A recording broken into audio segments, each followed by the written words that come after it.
Hello बच्चों, let's see the question. कह रहा है कि which of the following units is useful in relating the concentration of A solution with its vapour pressure. तो कह रहा है कि ऐसी कौन सी यूनिट है जो बेटा यूजफुल होती है कंसंट्रेशन ऑफ ए सॉल्यूशन को रिलेट करने के साथ, किसके साथ? वेपर प्रेशर के साथ।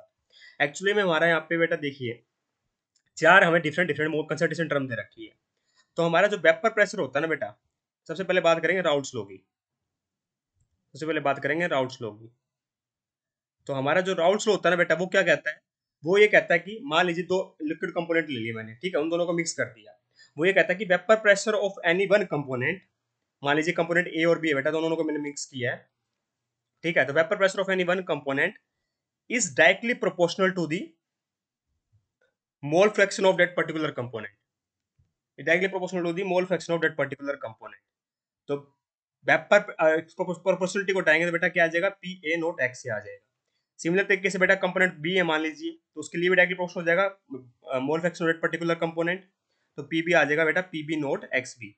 पी ए नोट और पी बी नोट क्या बेटा? Vapour pressure of pure component A and B. ध्यान रखना, पी ए नोट और पी बी नोट क्या बेटा? Vapour pressure of pure component A and B.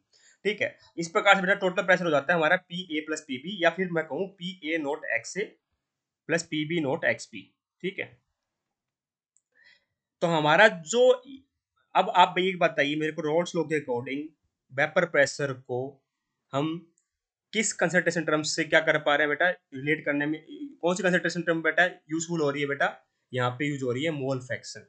कौन सी यूज हो रही है बेटा? मोल फ्रैक्शन हो रही है, जो कंसंट्रेशन ऑफ सॉल्यूशन को रिलेट करने में हेल्प कर रही है विद द वेपर प्रेशर। ठीक है, तो कौन सी कंसंट्रेशन टर्म यूज करते हैं बेटा? हम मोल फ्रैक्शन यूज करते हैं, जो मोस्ट यूजफुल होती है।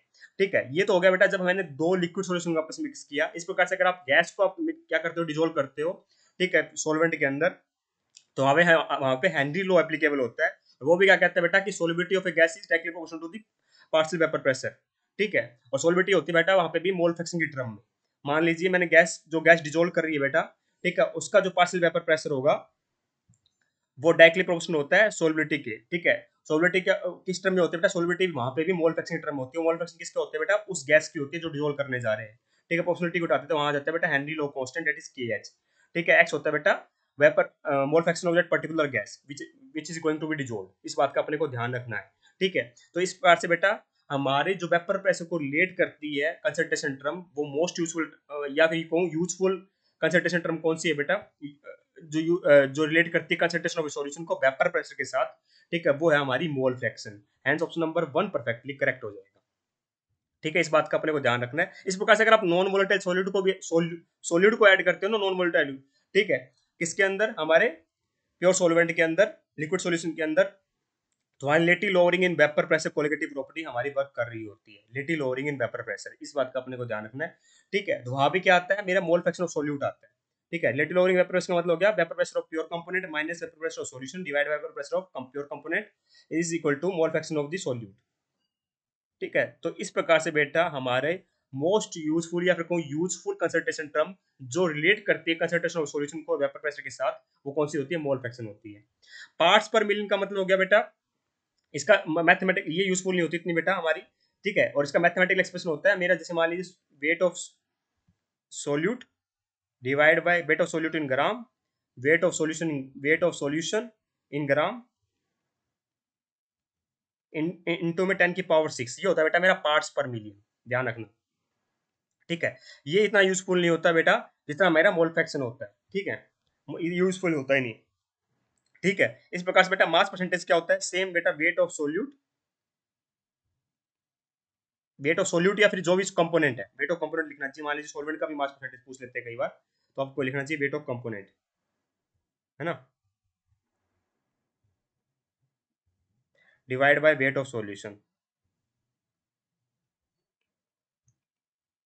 इनटू में क्या आ जाएगा? 100 मास परसेंटेज के लिए। ये लिखा जाता है बेटा मास परसेंटेज के लिए। मैं मैथमेटिकल एक्सप्रेशन बता रहा हूँ, मैंने आपको बता दिया कि मोल फ्रैक्शन कैसे यूजफुल है।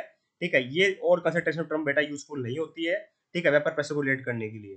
ठीक है, तो ये भी इनकरेक्ट हो गया। बस मैं आपको बता रहा हूँ मैथमेटिकल एक्सप्रेशन क्या होता है और टर्म्स का। मोलरिटी की बात करें बेटा, मोलरिटी होते हैं number of moles of solute divide by volume of solution in litre.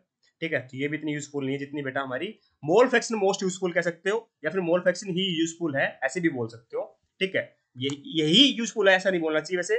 ठीक है, कई बार जगह बेटा और भी कंसंट्रेशन टर्म यूज हो जाती है, पर वेपर प्रेशर को रिलेट करने में हेल्प कर सकती है जो, पर बेटा मोस्ट यूजफुल होगी हमारी मोल फ्रैक्शन, ठीक है, जो कंसंट्रेशन ऑफ सॉल्यूशन को रिलेट करने में हेल्प करती है वेपर प्रेशर के साथ। हेंस ऑप्शन नंबर 1 इज, हाँ ये देख लो बेटा मोल फ्रैक्शन होता क्या है, ये भी पता होना चाहिए हमें।